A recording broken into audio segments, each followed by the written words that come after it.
Jacque was an industrial designer, but mostly a social engineer. He lived through the Great Depression in 1929 and came out of it thinking that there were still goods in store windows, things in cars and car lots, but people just didn't have the money to buy things. So he realized it was the rules of the game that we play by that were so screwed up. And from when he was very young, he set out to find an alternative social design to take care of the problems that we have today. This is what's very different between Jacque and other protesters and people who understand that the system is not working, but they do not pose an alternative. I don't know of anyone else who tries to find the root causes of the problems and understands that things cannot be fixed within the monetary system and the system that we live by today. So Jacque has worked, he's 95 years old, he's worked since he was very young, working with people, drug addicts, alcoholics, changing them, joining the Ku Klux Klan, and changing them, putting his educational processes to test, and understanding if he needs to change the world, he needs to be able to change people's values as well. So he's arrived at a totally new social design, and he backs it up technically. These are not just words that he talks about. If you go to our website, thevenusproject.com, you'll see what this new world civilization, this sustainable future would look like. So I see eventually, whether the Venus Project gets off the ground or not, this is what I see. I see machines displacing people. And if you displace people in the automotive industry, where the machine picks up the car, puts the wheels on, you're displacing millions of people. You don't need air conditioning, you don't need to pay them for vacation, you don't need to take out insurance on their health, and you don't need all the lights you need with people working there. So industry will put in machines wherever they can. But here's the downfall. If you keep doing that all over the country, people will not have the money to buy vacuum cleaners, electric fans, or refrigerators. If you displace most people by machines, how are they going to buy things? So it's a self-contradictory system. And this is the basis of understanding that politics was good 100 years ago, but it's obsolete today. Everything that you have in your home, those of you that have a home, your television set, your washing machine, your refrigerator, your electric lights, are all technical. There's nothing political about that. Oh, it's all technical. If you took away the technology today, you'd have people pulling boats along the river. Do you understand that? It's technology that frees you from things. It's electric air conditioning that makes your house tolerable. So we don't want to put the technicians in control any more than they're in control today.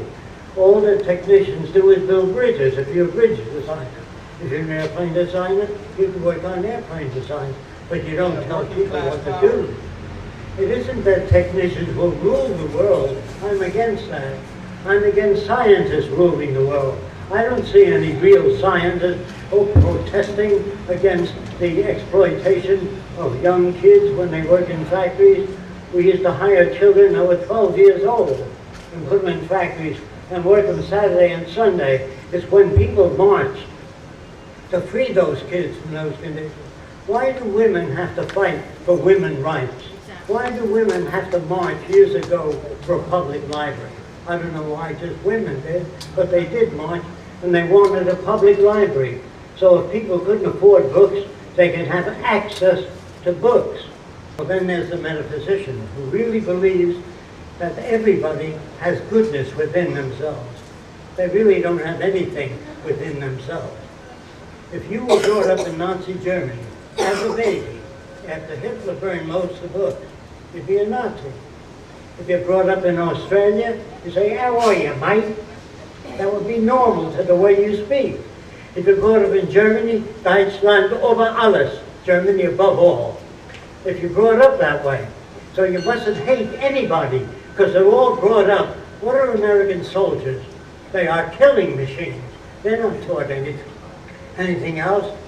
If I had anything to do with it, I would take all the soldiers, Send them back to the university to become problem solvers. We have a lot of problems that aren't solved, and that's what we need, problem solvers. For every Edison we found, imagine all the Edisons we never found. I don't say Edison was good either, he was a crook also. Don't scientists usually rely on statistics to make a decision? It seems usually it's statistical analysis, and then they draw a conclusion from that. And then, as science evolves and as we make new sciences, we will again have like better kinds of statistics or whatever, and then we'll apply those to the new technology that we develop. So how do we develop a language that's not subject to interpretation, like statistical interpretation? Scientists today are commercially rewarded for being chemists or working for the drug companies or working for the aircraft companies. They're just as corrupt as anyone else. And scientists, if they were scientists, they say, what makes war? Why are we going to war with Germany? What's the problem? What makes a man the way they are? They wouldn't stay in their field. Today they're chemists with scientific and chemistry. Then there's structural engineers that are scientific in structures, but they're not scientific in human relations. They know nothing about, or little about human behavior. So I'm saying there's no such thing as a scientist yet. Otherwise they'd be out here in the protest. Do you understand? I'm not talking about a world managed by scientists. I'm a world managed by scientific method. That means first you do a survey of Texas. How much arable land do you have?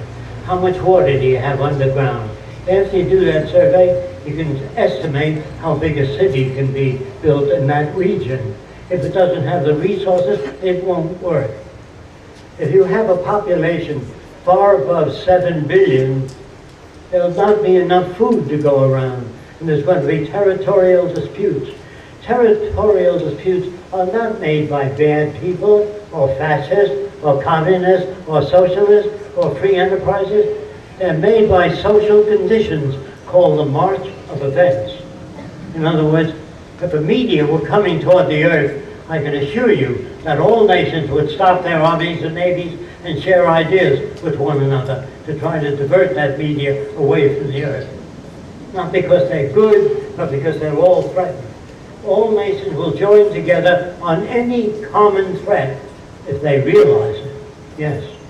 I'm a mother of 7 children. Which of my 5 children should not be here so that way it would reduce the population of the earth? Well, all I can say, if you want a world without war, without hunger, without poverty, it has to be in accordance with the carrying capacity of the Earth's resources.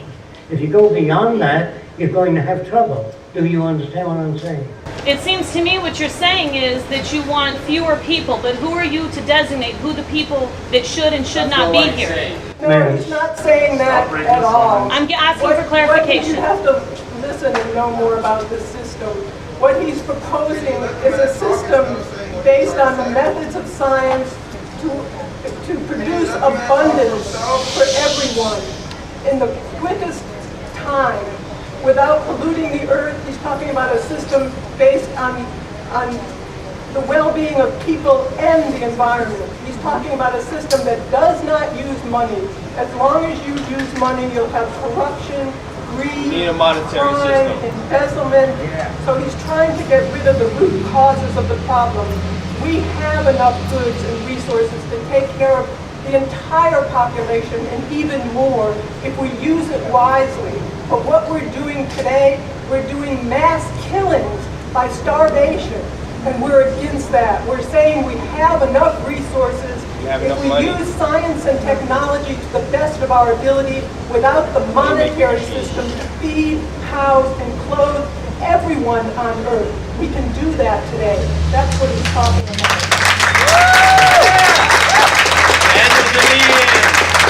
I'm not against you.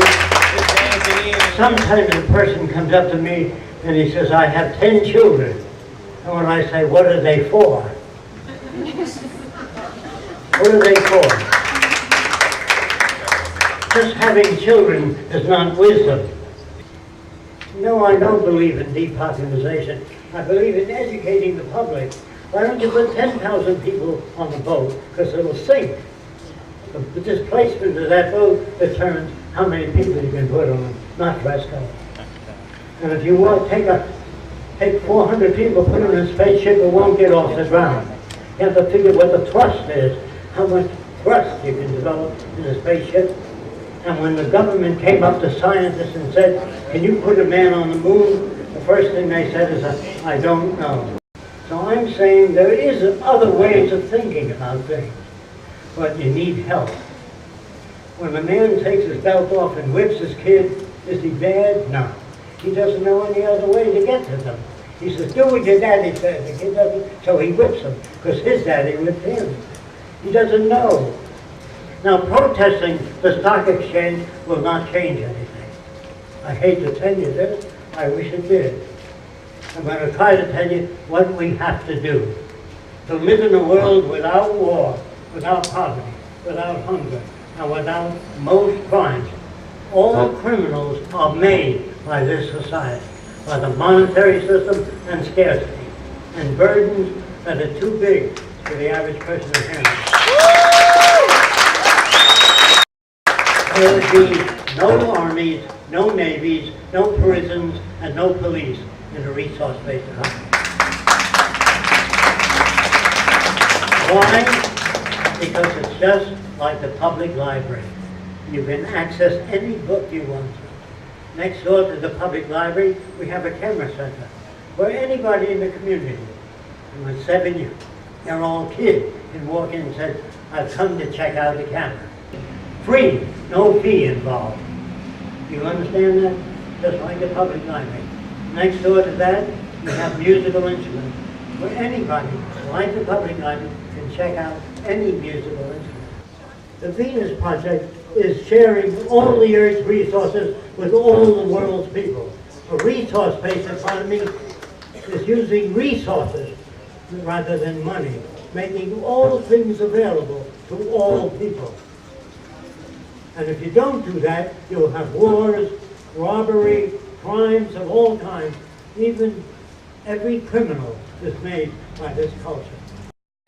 Once you make things available, that's the end of crime. Do you understand that? Not say don't steal.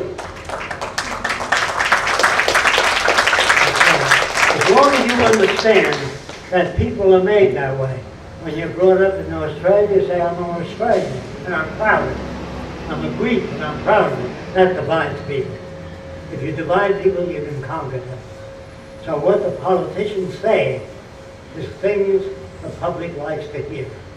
But scientists, not all of them, some of them, when they discover that the earth is round, they don't say to the public, it's a little round and a little flat, so you get along with everybody. No, they say you're wrong, it's not flat. Here's the evidence we have to show that it's round.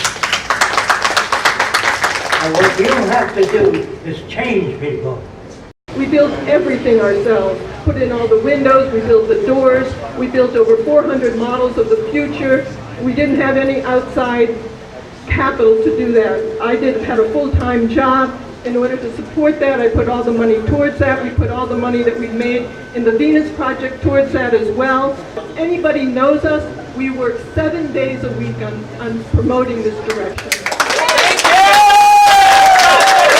So we do have a nonprofit organization now. We are collecting donations for a major motion picture that we want to do to show what life in a resource-based economy would be like. And we live in the monetary system because we are working towards a resource-based economy. The county does not say, you're doing a great job, you don't have to pay taxes. Thank you. Thank you for answering.